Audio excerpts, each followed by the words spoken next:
এই লাইলাতুল কদরের গুরুত্ব এবং তাৎপর্য যদি আমরা বুঝতে চাই, তাহলে লাইলাতুল কদর সম্পর্কে আল্লাহ সুবহানাহু ওয়া তাআলা পবিত্র কোরআনে সম্পূর্ণ একটি সূরা অবতীর্ণ করেছেন।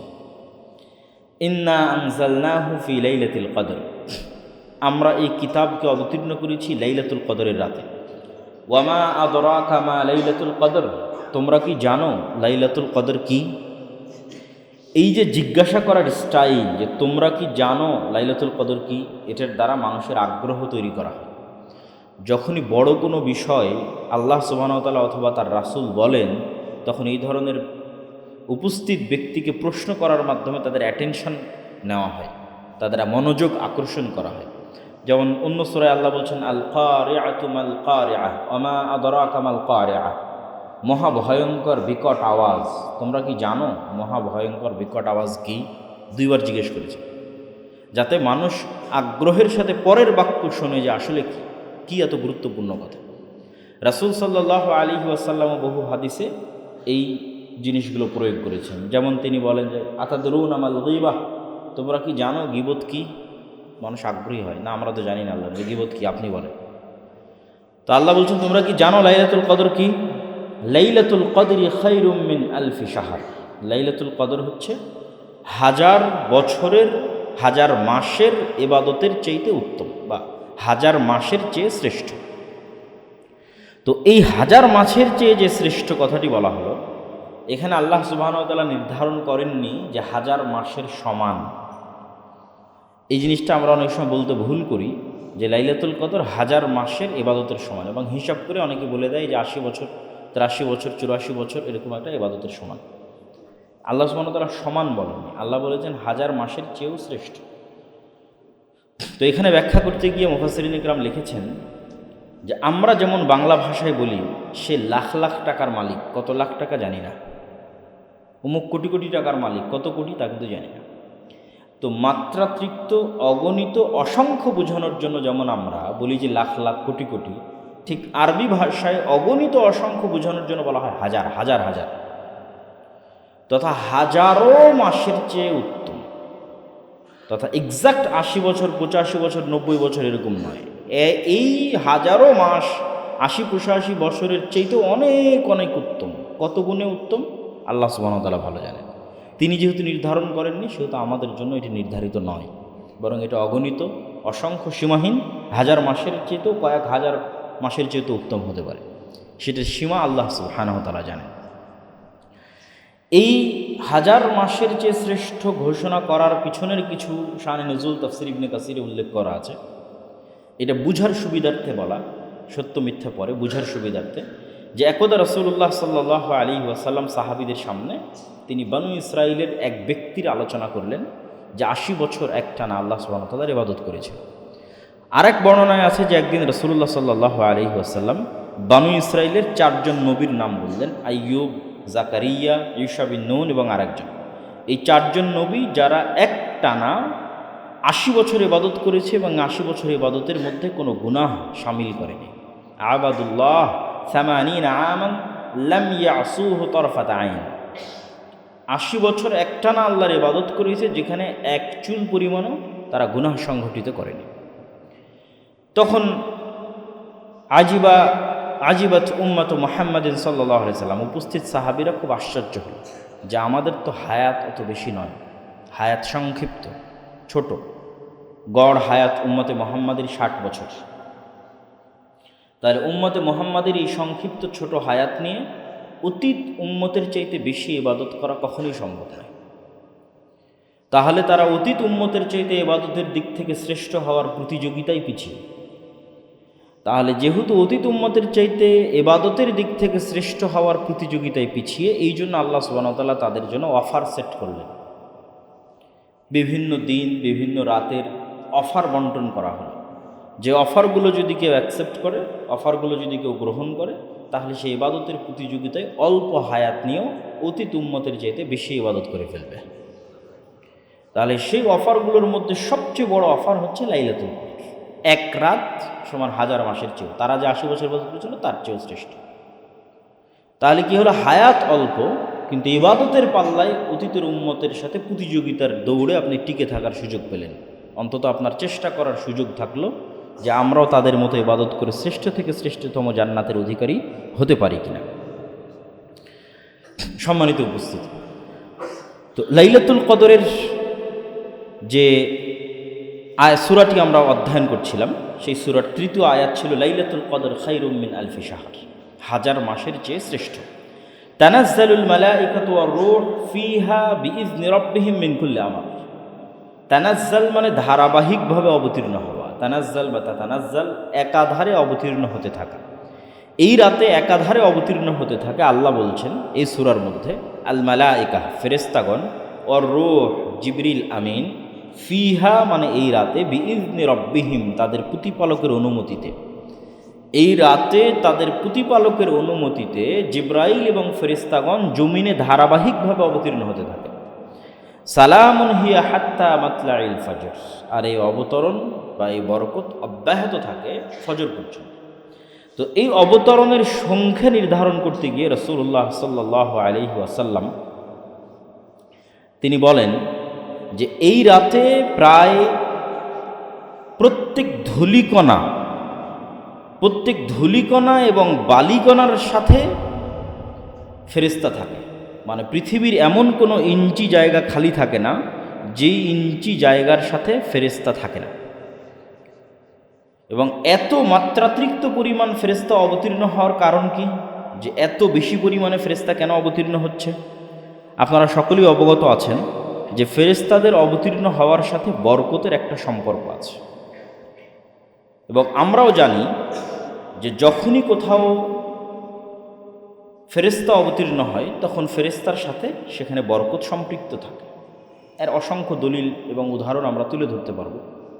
যেমন কোথাও যদি আল্লাহর বাণী উল্লেখ করা হয়, কোরআন এবং হাদিসের আলোচনা করা হয়, তাহলে রাসূল সাল্লাল্লাহু আলাইহি ওয়াসাল্লাম বলছেন হাফফাত হুমুল মালাইকা ওয়া নাযালাত আলাইহিমুস সাকিনা, যে যখনই কোথাও একসাথে মানুষ বসে কোরআন এবং হাদিসের আলোচনা করে তখন আসমান থেকে সেখানে ফেরেশতা অবতীর্ণ হতে থাকে এবং আসমান থেকে সাকিনা তাদের উপর অবতীর্ণ হতে থাকে।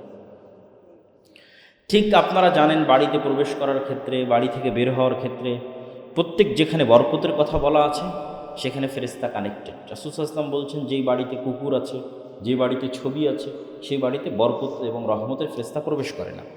তার মানে ফেরেশতার প্রবেশের সাথে রহমত এবং বরকতের কানেকশন আছে। আর শয়তানের প্রবেশের সাথে রহমত এবং বরকত চলে যাওয়াটা আছে। তাহলে এই রাতে আল্লাহর নবী বলছেন যে ইন্নাল মালাইকা তিলকাল লাইলা আকসার ফিল আরজ মিন আদাদিল হিসা, পৃথিবীতে যে ধূলিকণা বালিকণার যে সংখ্যা আছে, এই ধূলিকণা বালিকণার সংখ্যার চাইতেও এই রাতে পৃথিবীতে বেশি ফেরেশতা অবতীর্ণ হয়।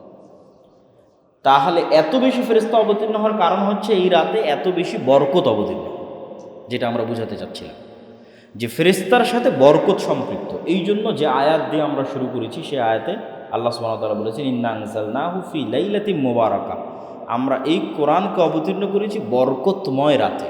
তাহলে এই রাত কত বরকতময় হতে পারে, যে কি পরিমাণ বরকত এই রাতে অবতীর্ণ হতে পারে, যে এই রাতে এত বেশি ফেরেশতা অবতীর্ণ হতে হয় যে পৃথিবীর ধূলিকণা বালিকণার চাইতে ফেরেশতাদের সংখ্যা বেশি হয়ে যায়।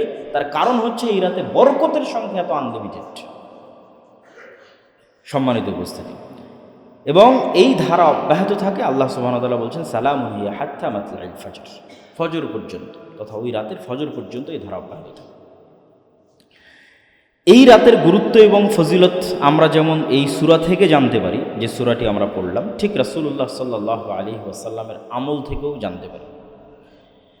আন আয়েশা উম্মুল মুমিনিন রাদিয়াল্লাহু তাআলা আনহা, আয়েশা রাদিয়াল্লাহু তাআলা আনহা থেকে বর্ণিত, তিনি বলেন কানান নবিয়্যু সাল্লাল্লাহু আলাইহি ওয়াসাল্লাম ইযা দাখালাল আশরু শাদ্দা মিযরাহ, যখনই শেষ 10 রাত প্রবেশ করত তখনই রাসূলুল্লাহ সাল্লাল্লাহু আলাইহি ওয়াসাল্লাম তার জামা কাপড় গুটিয়ে নিতেন, লুঙ্গি কাঁচা মারতেন বা নেংটি মারতেন। আমাদের গ্রামগঞ্জে যখন মানুষ লুঙ্গি পরিহিত অবস্থায় থাকে, তখন যখন সে ভারী কোনো কাজের জন্য যায় তখন লুঙ্গি কাঁচা মারে, বা আমাদের আঞ্চলিক ভাষায় বলে লেংটি মারে। ঠিক মেয়েরা যখন কোনো কাজ করে তখন শাড়ির আঁচল অথবা ওড়না কোমরের সাথে বাঁধে। তো এইটা একটা প্রতীকী শব্দ যে আল্লাহর নবী তার গামছা তার কোমরের সাথে বেঁধে নিতেন বা তার লুঙ্গিতে কাঁচা মারতেন। এটা একটা প্রতীকী অর্থ। তথা একটা বড় কাজ করার জন্য মানুষ যেমন প্রস্তুতি নেয়, এই শেষ 10 রাত আসলে আল্লাহর নবী তেমন প্রস্তুতি নিতেন। প্রস্তুতির কঠিনতা, ভয়াবহতা, ব্যাপকতা বোঝানোর জন্য এই বাক্য ব্যবহার করা আছে। ওয়া আহইয়া লাইলাহু ওয়া আইকাদা আহলাহু, তিনি নিজে রাত জাগতেন এবং তার পরিবার পরিজনকে রাত জাগাতেন। শুধু নিজে জেগেই ক্ষান্ত হতেন না, পরিবার পরিজনকেও জাগাতেন। আয়েশা রাদিয়াল্লাহু তাআলা আনহা আর হাদিসে বলেন, কানা রাসূলুল্লাহ সাল্লাল্লাহু আলাইহি ওয়াসাল্লাম ইয়াজতাহিদু ফিল আশরিল আওয়াখির মা লা ইয়াজতাহিদু ফি গায়রি। আল্লাহর নবী পুরো রমজানের শেষ 10 দিন 10 রাতে যা পরিশ্রম করতেন, পুরো রমজানের আর অন্য সময়ে অথবা সারা বছরের অন্য সময় ইবাদতের জন্য এত পরিশ্রম করতেন না। তাহলে সারা বছরের সবচেয়ে বেশি ইবাদত আমাদের নবী মুহাম্মদ সাল্লাল্লাহু আলাইহি ওয়াসাল্লাম কোন সময় করতেন? রমজানের শেষ 10 রাতে, যা তিনি সারা বছরেও করতেন না, এমনকি রমজানের অন্য সময়ও করতেন না। শেষ 10 রাতে তিনি যত পরিশ্রম করতেন। এবং লাইলাতুল কদর সম্পর্কে আর এক হাদিসে বলা আছে, মান হুরিমা লাইলাতুল কদর ফাকাদ হুরিমা খায়রাহা। অন্য রিওয়ায়াতে আছে ফাকাদ হুরিমাল খায়রা কুল্লা। যে ব্যক্তি লাইলাতুল কদর থেকে বঞ্চিত হয়ে গেল, সে পুরো রমজানের কল্যাণ থেকে বঞ্চিত হয়ে গেল, সারা বছরের কল্যাণ থেকে বঞ্চিত হয়ে গেল, পৃথিবীর সকল কল্যাণ থেকে বঞ্চিত হয়ে গেল। তাহলে লাইলাতুল কদরের কল্যাণ থেকে বঞ্চিত হওয়া অনেক বড় লস প্রজেক্ট, যে কেউ এই অফারটা অ্যাকসেপ্ট করতে পারল না। সম্মানিত উপস্থিতি, লাইলাতুল কদরের সবচেয়ে যে বড় ফজিলত, যা আমরা রমজানের শুরু থেকে শুনে আসতেছি, সেটি হচ্ছে রাসূলুল্লাহ সাল্লাল্লাহু আলাইহি ওয়াসাল্লাম বলেন, আবু হুরায়রা রাদিয়াল্লাহু তাআলা থেকে বর্ণিত, মান কামা লাইলাতুল কদরি ঈমানান ওয়া ইহতিসাবান গুফিরা লাহু মা তাকাদ্দামা মিন যামবিহি।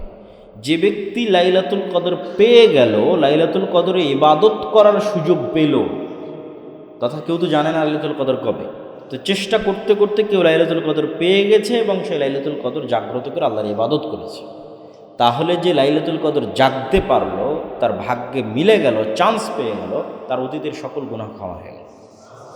এটা হচ্ছে লাইলাতুল কদরের সবচেয়ে বড় ফজিলত, যেখানে পুরো রমজান মাসের জন্য এই ফজিলত দেওয়া আছে।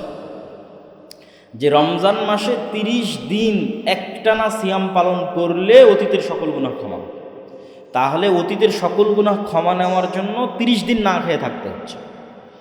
তারপরের বাক্য কি? যে ব্যক্তি রমজান মাসের প্রত্যেক রাতে তারাবির সালাত আদায় করবে, তাহলে প্রত্যেক রাতে 8-3-11 রাকাত তারাবির সালাত আদায় করে টানা 29-30 দিন আদায় করার পর কি ফজিলত পাওয়া যাচ্ছে? অতীতের সকল গুনাহ।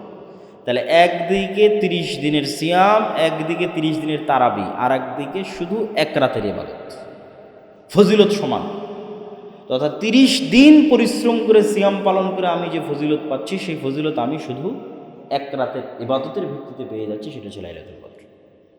তাহলে লাইলাতুল কদরের গুরুত্ব এবং তাৎপর্য আশা করি আমাদের কাছে স্পষ্ট। এবার আমরা রাসূলুল্লাহ সাল্লাল্লাহু আলাইহি ওয়াসাল্লামের কিছু হাদিস দেখব, যে লাইলাতুল কদর কোন দিনে হতে পারে, এবং তারপরে আমরা দেখব লাইলাতুল কদরের আলামত এবং চিহ্ন, এবং তারপরে আমরা দেখব যদি বুঝতে পারি লাইলাতুল কদর কোন দিন, তাহলে আমরা সেই দিনে কিভাবে আল্লাহর ইবাদত করতে পারি। তাহলে লাইলাতুল কদর কোন দিনে হতে পারে? একটা লম্বা হাদিস বলি, সেই হাদিস থেকে আমাদের কাছে বেশি স্পষ্ট হবে। আন আবি সাঈদ আল খুদরি রাদিয়াল্লাহু তাআলা আনহু, আবু সাঈদ খুদরি রাদিয়াল্লাহু তাআলা থেকে বর্ণিত, তিনি বলেন, আন্না রাসূলুল্লাহ সাল্লাল্লাহু আলাইহি ওয়াসাল্লাম ইতাকাফাল আশরাল আউয়াল মিন রমাদান। আল্লাহর নবী রমাজানের প্রথম 10 দিন লাইলাতুল কদর খোঁজার জন্য মসজিদে ইতিকাফ করলেন।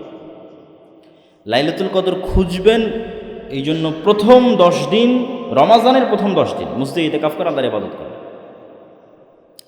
তো প্রতিবার যখন ইবাদত শেষ হয়, তখন জিবরাইল আমিন এসে বলেন যে লাইলাতুল কদর আরও সামনে, আপনি যে 10 দিন ইবাদত করেছেন, 10 দিনে না, আরও সামনে।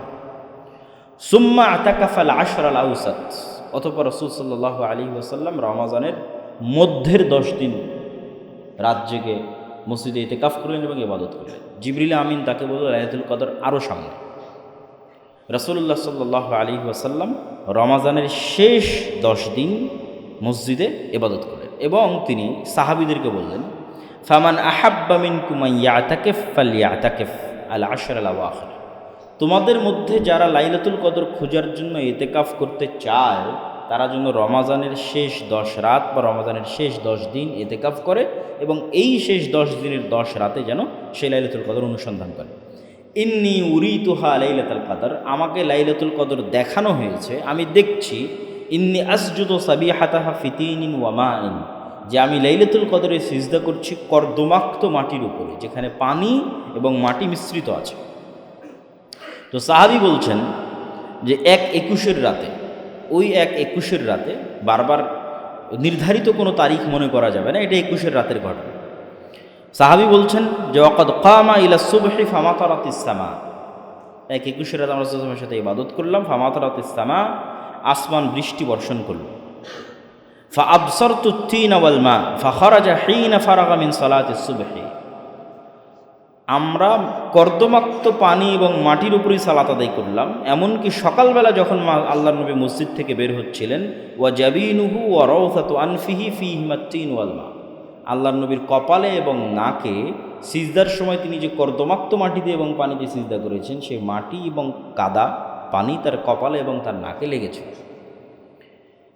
তো এই লম্বা হাদিস থেকে আমরা কি বুঝতে পারি? এই লম্বা হাদিস থেকে আমরা এটা বুঝতে পারি যে লাইলাতুল কদর তো পুরো রমজান মাসে অবশ্যই আছে, এতে কোনো সন্দেহ নেই। তার জন্য দুটা আয়াত স্পষ্ট। দুটা আয়াত কি? আল্লাহ বলছেন শাহরু রমাদান আল্লাযী উনজিলা ফীহিল কোরআন, রমাজান মাসে কোরআন অবতীর্ণ হয়েছে। আর এক আয়াতে আল্লাহ সুবহানাহু ওয়া তাআলা বলছেন ইন্না আনজালনাহু ফী লাইলাতুল কদর, আমরা লাইলাতুল কদরে কোরআন অবতীর্ণ করেছি। তার মানে লাইলাতুল কদর কোথায় আছে? রমাজানে আছে। তাহলে রমাজানের পুরো 30 দিনই লাইলাতুল কদর আছে, এতে কোনো সন্দেহ নেই। কিন্তু শেষ 10 রাত অথবা শেষ 10 রাতের বিজোড় রাত সম্পর্কে অত্যধিক পরিমাণ হাদিস রাসূলুল্লাহ সাল্লাল্লাহু আলাইহি ওয়াসাল্লামের পক্ষ থেকে এসেছে। তাহাররাউ লাইলাতুল কদরি ফিল আশরিল আওয়াখির বা ইলতামিসুহা ফিল আশরিল আওয়াখির, তোমরা লাইলাতুল কদর খুঁজো শেষ 10 রাতে অথবা শেষ 10 রাতের বিজোড় রাতে। তবে রাসূলুল্লাহ সাল্লাল্লাহু আলাইহি ওয়াসাল্লামকে লাইলাতুল কদর দেখানো হয়েছিল এবং তিনি সেটা ভুলে গেছেন, এটাও তিনি বলেছেন। তিনি বলেছেন যে আমি লাইলাতুল কদর আমাকে দেখানো হয়েছে এবং আমি তোমাদের জন্য লাইলাতুল কদর বলার জন্য বের হয়ে আসলাম। বের হয়ে আসার পর দেখি তালাহা ফুলানুন ওয়া ফুলানুন, দুইজন ব্যক্তি পরস্পরে ঝগড়া করছে। ফারুফিআত, ফলত তাদের এই ঝগড়া মিটাতে গিয়ে আমার নিকট থেকে লাইলাতুল কদর উঠিয়ে নেওয়া হয়েছে। ওয়া আসা আন ইয়াকুনা খায়রান লাকুম, আর আমার নিকট থেকে লাইলাতুল কদরের জ্ঞান যে উঠিয়ে নেওয়া হয়েছে, আমি মনে করি এটাতে তোমাদের জন্য কল্যাণ আছে। কি কল্যাণ আছে? যে যদি আল্লাহ সুবহানাহু ওয়া তাআলা প্রশ্নপত্র ফাঁস করে দিতেন, তাহলে প্রতিযোগিতার গুরুত্ব কমে যেত। প্রশ্নপত্র যখন ফাঁস, যে এটাই প্রশ্ন, এই দিনেই লাইলাতুল কদর, তাহলে তো সবার জন্য সমান সুযোগ। এখানে কে কত বেশি পরিশ্রম করছে, কে কত বেশি প্রতিযোগিতা করছে এবং চেষ্টা করছে, সেটা কিন্তু মাপার আর কোনো ব্যবস্থা থাকলো।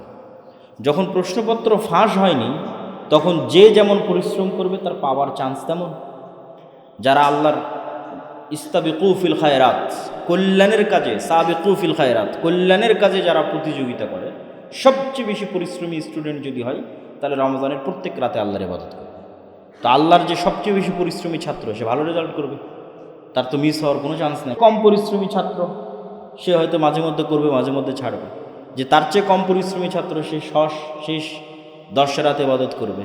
যে তার চেয়ে কম পরিশ্রমী ছাত্র, সে শেষ 10 রাতের বিজোড় রাতগুলোতে ইবাদত করবে। আর যে তার চেয়ে কম পরিশ্রমী ছাত্র, সে শুধু 27 রাতে ইবাদত করবে। তো যে যত কম পরিশ্রম করবে, তার লাইলাতুল কদর ছুটে যাওয়ার সম্ভাবনা তত বেশি। তো এই জন্য নির্ধারিত কোনো রাত নয়, এটি আল্লাহর নবীর হাদিস দ্বারা স্পষ্ট যে তিনি বলছেন যে আমি তোমাদেরকে লাইলাতুল কদর বলার জন্য বেরিয়েছি। ফাতালাহা রাজুলান, এরা দুইজন মারামারি লেগে গেছে। এবং এখানে আরেকটা জিনিস বোঝা যায় যে মানুষ যখন গণ্ডগোল মারামারি করে, অনেক রহমত এবং বরকত উঠে যায়। তো তোমাদের এই মারামারি মিটা থেকে আমি ভুলে গেছি যে আসলে লাইলাতুল কদর কোন দিন। তা আমি মনে করি আমাকে যে ভুলিয়ে দেওয়া হয়েছে, এর মতো কল্যাণ আছে। সুতরাং এই হাদিসের পর আর এটা বলার কোনো সুযোগ নাই যে এই রাতই লাইলাতুল কদর, 27 রাত বা 21 রাত বা 23 রাত, এটা বলার কোনো সুযোগ নেই। সম্মানিত উপস্থিতি, এবার আমরা দেখি যে লাইলাতুল কদরের আমরা যদি আলামত বা চিহ্নগুলো নির্ধারণ করতে চাই, যে লাইলাতুল কদরে আমরা কোন কোন চিহ্ন দেখে আমরা বুঝতে পারবো যে এই রাতটি লাইলাতুল কদরের রাত। তো লাইলাতুল কদরের কিছু চিহ্ন আমি আপনাদের সামনে তুলে ধরবো ইনশাআল্লাহ, যা রাসূলুল্লাহ সাল্লাল্লাহু আলাইহি ওয়াসাল্লামের হাদিস থেকে বোঝা যায়।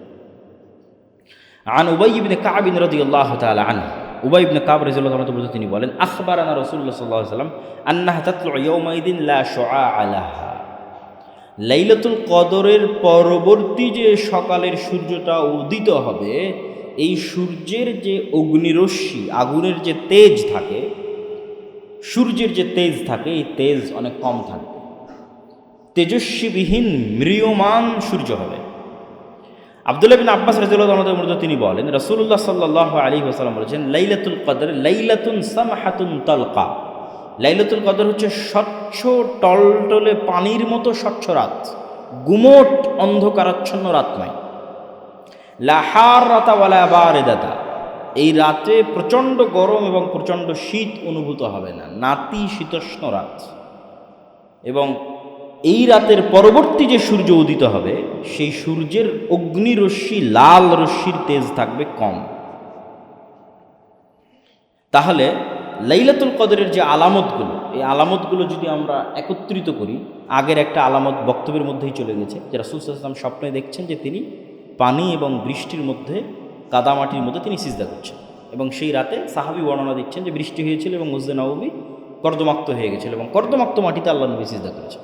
তাহলে সবগুলো সারমর্ম হচ্ছে রাতে বৃষ্টি হওয়ার সম্ভাবনা আছে, রাত স্বচ্ছ টলটলে পানির মতো, এবং রাতে না শীত বেশি না গরম বেশি, এবং রাতের পরবর্তী যে সকাল, সে পরবর্তী সকাল হবে ম্রিয়মান, তেজস্বী সকাল হবে না। আর কিছু রিওয়ায়েতে পাওয়া যায় যে এই রাতে তারকার বিচ্যুতি ঘটবে না। তারকার বিচ্যুতি মানে আমরা যে উল্কাপিণ্ড নিক্ষেপ হতে দেখি রাতের বেলা, তো ওই তারকার যে বিচ্যুতি ঘটে মহাশূন্যে, সেই বিচ্যুতি এই রাতে ঘটবে না। এবার আমরা চলে আসি লাইলাতুল কদর যদি আমরা পেয়ে যাই, তাহলে আমরা লাইলাতুল কদরে কিভাবে ইবাদত করব। লাইলাতুল কদরের ইবাদতের ক্ষেত্রে আমাদের দেশে সবচেয়ে যে বলা যায় অপছন্দনীয় প্রথা প্রচলিত আছে, সেটা হচ্ছে মসজিদে একত্রিত হয়ে খাওয়া দাওয়া, অনুষ্ঠান আয়োজনের মাধ্যমে একটা পিকনিকের মতো পরিবেশ তৈরি করা হয় এবং ব্যাপকভাবে লাইলাতুল কদরের রাতে আলোচনা অনুষ্ঠান হয়। যে বক্তা নিয়ে আসা হয়, বক্তা আলোচনা করবে এবং বক্তব্য দেবে। তো এইটা আসলে লাইলাতুল কদর এরকম আনুষ্ঠানিকতার বিষয় নয়, এটা পছন্দনীয় পদ্ধতি নয়। রাসূল সাল্লাল্লাহু আলাইহি ওয়াসাল্লামের বা সাহাবীদের পক্ষ থেকে এরকম কোনো পথ পদ্ধতি পাওয়া যায় না। তাহলে লাইলাতুল কদর উদযাপনের সঠিক সুন্নতি পদ্ধতি কি? লম্বা সালাত, লম্বা তেলাওয়াত। আপনি পুরো কোরআন পড়েন, পুরো হাদিস পড়েন, আল্লাহর নবীর সমগ্র জীবনী পড়েন, আমি যেটা বলছি এর বাইরে যাবেন।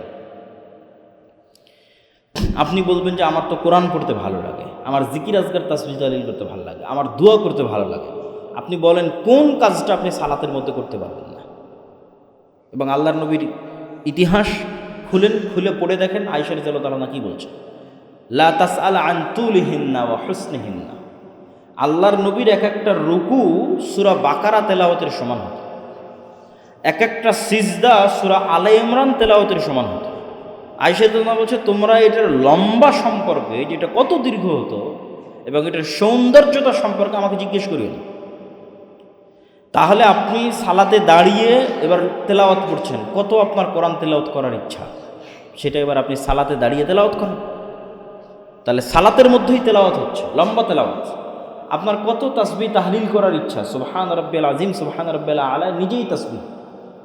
তো লম্বা রুকুর মাধ্যমে আপনি হাজার হাজার তাসবিহ পাঠ করতে পারছেন, লম্বা সিজদার মাধ্যমে আপনি হাজার হাজার তাসবিহ পাঠ করতে পারছেন।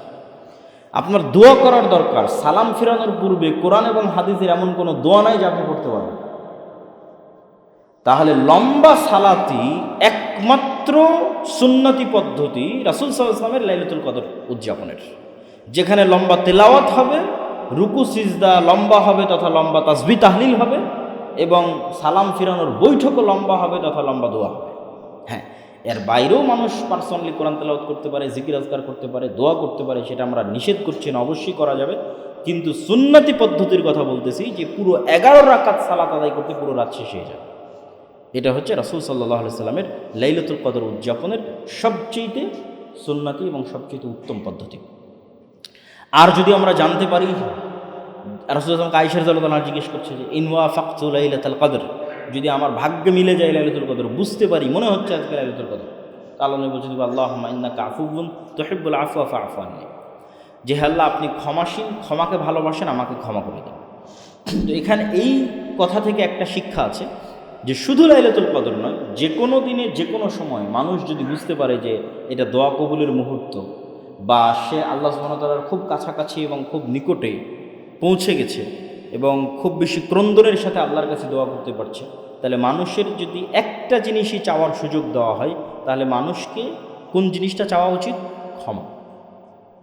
যে মানুষকে কোনো কিছু চাওয়ার সুযোগ দেওয়া হলো যেটা মেনে নেওয়া হবে, তাহলে মানুষের চাওয়া উচিত কোনটা? ক্ষমা। কেন ক্ষমা চাওয়া উচিত? মানুষের অনেক কিছু চাওয়ার আছে, কিন্তু ক্ষমা কেন চাওয়া উচিত? ক্ষমা এই জন্য চাওয়া উচিত যে পৃথিবীর কেউই তার নিজের আমলের উপর দিয়ে জান্নাতে যেতে পারবে না। এমনকি নবী রাসূলগণ পর্যন্ত কিয়ামতের মাঠে আতঙ্কিত থাকবে তাদের নিজ নিজ তাদের কাছ থেকে সংঘটিত হওয়া ভুলের কারণে, যে আজকে কিয়ামতের মাঠে আল্লাহ তাদেরকে ক্ষমা করবেন কিনা। তথা নবী রাসূল থেকে শুরু করে ওলিয়া উলিয়া থেকে শুরু করে বুজুর্গানে দিন থেকে শুরু করে আলেম ওলামা হুজুর থেকে শুরু করে ইবাদত গুজার তাকওয়াবান পরহেজগার মানুষ থেকে শুরু করে তাহাজ্জুদ গুজার মানুষ থেকে শুরু করে সবার সবচেয়ে বড় প্রয়োজন কি? ক্ষমা। যে আল্লাহ সুবহানাহু ওয়া তাআলা যেন তাকে ক্ষমা করে দেয়। কেন না কেউ বলতে পারবে না যে আমি আমার আমলের জোরে আজকে জান্নাতে প্রবেশ করব। তো এই জন্য ক্ষমা চাওয়ার প্রতি মনোযোগী হতে হবে। বেশি সুযোগ পেলে ক্ষমায় আগে চাইতে হবে, ক্ষমা চাওয়ার পর বাকি বিষয়গুলো অপশনাল। যে আল্লাহ যদি আমাকে ক্ষমা করেন, আল্লাহ যদি আমার প্রতি দয়া এবং রহমত করেন, তারপর আর কী কী চাওয়ার আছে সেটা আমি আল্লাহ সুবহানাহু ওয়া তাআলার কাছে চাইব। সম্মানিত উপস্থিতি, তাহলে লাইলাতুল কদরের এই সংক্ষিপ্ত আলোচনার যদি আমরা সারমর্ম করি, তাহলে লাইলাতুল কদর বরকতময় রাত, লাইলাতুল কদর ভাগ্য নির্ধারণের রজনী, লাইলাতুল কদর সম্মানের রাত, লাইলাতুল কদর রমজান মাসের মধ্যে আছে। লাইলাতুল কদরে এত বেশি পরিমাণে ফেরেশতা অবতীর্ণ হয় যে পৃথিবীর ধূলিকণা বালিকণার মতো ফেরেশতা অবতীর্ণ হয়। কেন এত বেশি ফেরেশতা অবতীর্ণ হয়? কেননা বরকত এত বেশি পরিমাণে অবতীর্ণ হয় যে বরকতের কারণে ফেরেশতা এত বেশি পরিমাণে লাইলাতুল কদরের রাতে অবতীর্ণ হয়। লাইলাতুল কদর লাইলাতুল কদরের রাতে জাগার জন্য রাসূল সাল্লাল্লাহু আলাইহি ওয়াসাল্লাম ব্যাপক প্রস্তুতি নিতেন, নিজে জাগতেন, পরিবার পরিজনকে জাগাতেন। সারা জীবনে তিনি যা পরিশ্রম করতেন তার চেয়ে বেশি পরিশ্রম করতেন রমাদানের শেষ 10 রাতের জন্য। সেই ব্যাপক প্রস্তুতি আমাদের থাকতে হবে। পরিবার পরিজন নিয়ে যে আমরা ব্যাপক প্রস্তুতি নিব, যে আমরা আজকের রাত থেকেই রমাদানের শেষ 10 রাতে প্রবেশ করতেছি, তাহলে আমরাও যেন রাসূল সাল্লাল্লাহু আলাইহি ওয়াসাল্লামের মতো এরকম প্রস্তুতি নিয়ে এই শেষ 10 রাতে আল্লাহর ইবাদত করতে পারি। আল্লাহ আমাদের সেই তৌফিক দান করুক, আল্লাহুম্মা আমিন। তারপরে কি? তারপরে লাইলাতুল কদরের ফজিলত অসংখ্য। তার মধ্যে সবচেয়ে বড় ফজিলত হচ্ছে এক রাত হাজার মাসের সমান না, হাজার মাসের চেয়ে শ্রেষ্ঠ। এবং এই অফার অ্যাকসেপ্ট করার মাধ্যমে অতীতের উম্মতের চাইতে জান্নাতে ভালো জায়গায় পৌঁছার প্রতিযোগিতায় আপনি এগিয়ে যান। কেননা মানুষ তার আমল অনুযায়ী জান্নাতে তার স্থান নির্ধারিত, এবং জান্নাতে যাওয়ার পর জান্নাতীদের সবচেয়ে বড় আফসোস হবে, কেন আরেকটু বেশি আমল করলাম না, তাহলে আরেকটু বেশি সুযোগ সুবিধা পাওয়া যেত। আর কেন একটু বেশি অফার অ্যাকসেপ্ট করলাম না, তাহলে আরেকটু বেশি ভালো জায়গায় থাকতাম। তো জান্নাতে যখন আপনি অন্য উম্মতদের চাইতে বেস্ট, আরও ভালো, আরও উত্তম জায়গায় পৌঁছতে চাইবেন, তখন আপনাকে অফার বেশি অ্যাকসেপ্ট করতে হবে। তার মধ্যে সবচেয়ে বড় একটা অফার হচ্ছে এই রাতের ইবাদত, যা পুরো রমজান মাসের 30 দিনের সিয়াম সমান যে অফার, এক রাতের ইবাদত সমান সেই অফার। অতীতের সকল গুনাহ ক্ষমা হয়ে যাওয়া, হাজার মাসের ইবাদতের চাইতে শ্রেষ্ঠ। তার পাশাপাশি এই রাতের সময় নির্ধারণের জন্য কোনো দিনকে নির্ধারণ করা যাবে না। পুরো রমজান মাসই ইবাদত করবে সবচেয়ে বেশি পরিশ্রমী ছাত্ররা। আর যদি সবচেয়ে কম পরিশ্রম করতে চান, তবুও দিন নির্ধারণ করা যাবে না। রমজানের শেষ 10 রাতের বিজয় রাতে ইবাদত করতে হবে। এটা পরিশ্রমের সর্বনিম্ন মাত্রা। দিন নির্ধারণ করা যাবে না, কারণ দিন নির্ধারণের কোনো দলিল নাই। রাসূল সাল্লাল্লাহু নিজে বলছেন, আমি ভুলে গেছি কোন দিন লাইলাতুল কদরের রাত। আর লাইলাতুল কদরের রাতের আলামত কি? লাইলাতুল কদরের রাতের আলামত হচ্ছে বৃষ্টি হতে পারে, নাতিশীতোষ্ণ রাত হবে, স্বচ্ছ টলটলে রাত হবে, গুমট অন্ধকারাচ্ছন্ন নয়, পরের দিনের সূর্য অত তেজস্বী হবে না। আর লাইলাতুল কদরের দোয়া করার সুযোগ পেলে আল্লাহর কাছে ক্ষমা চাইতে হবে। আর লাইলাতুল কদরের ইবাদতের নামে কোনো আনুষ্ঠানিকতা করা যাবে না, বরং লম্বা সালাত, লম্বা জিকির আজকার, লম্বা রুকু এবং লম্বা সিজদার মাধ্যমে ইবাদত করতে হবে। আল্লাহ আমাদের কবুল করুক, আল্লাহুম্মা আমিন। বক্তব্যের শেষের দিকে এসে জরুরি কিছু কথা। প্রথম জরুরি কথা হচ্ছে, আমাদের ফিলিস্তিনের মুসলিম ভাই এবং বোন যারা, গাজার যে মুসলিম ভাই এবং বোন যারা গত 1.5-2 বছর যাবৎ যাদের উপর টানা ভয়াবহ গণহত্যা চালানোর পর যে যুদ্ধবিরতি হয়েছিল, সেই যুদ্ধবিরতি লঙ্ঘন করে রমজানের রাতে যেখানে আমরা শান্তশিষ্ট পরিবেশে সাহারি এবং ইফতার করছি, এইরকম বরকতময় মাসেও তাদের উপর বর্বর হামলা পরিচালনা করা হচ্ছে, যাতে আমাদের অন্তর খুবই কষ্টিত এবং আমরা এই হামলার তীব্র নিন্দা জানাই। এবং এর সাথে সংক্ষিপ্ত আমাদের শিক্ষণীয় বিষয় হচ্ছে, এর উপর আমার বিস্তারিত 3 পর্বের বক্তব্য আছে, এর উপর আমার বিস্তারিত বই লেখা আছে, ফিলিস্তিন ও সমসাময়িক মুসলিম বিশ্ব। আর মসজিদ আকসা ও ফিলিস্তিন নামে 3 পর্বের ধারাবাহিক বক্তব্য আছে আল ইসলাম টিভিতে। তো সেই আলোচনা যারা আগ্রহী তারা সেখানে শুনে দেখতে পারে। সারমর্ম হচ্ছে মসজিদে আকসা মুসলিম উম্মার জন্য তৃতীয় ফজিলতপূর্ণ জায়গা, যেখানে মানুষ ইবাদতের উদ্দেশ্যে সফর করতে পারে। আর পৃথিবীর কোথাও ইবাদতের উদ্দেশ্যে সফর করা জায়েজ নয়। মসজিদে হারাম মক্কা, মসজিদে নববী এবং মসজিদে আকসা, এই 3টে জায়গা ছাড়া আর কোথাও আমি নেকি বেশি হবে এই মর্মে সফর করব ইবাদতের জন্য, এটা হারাম।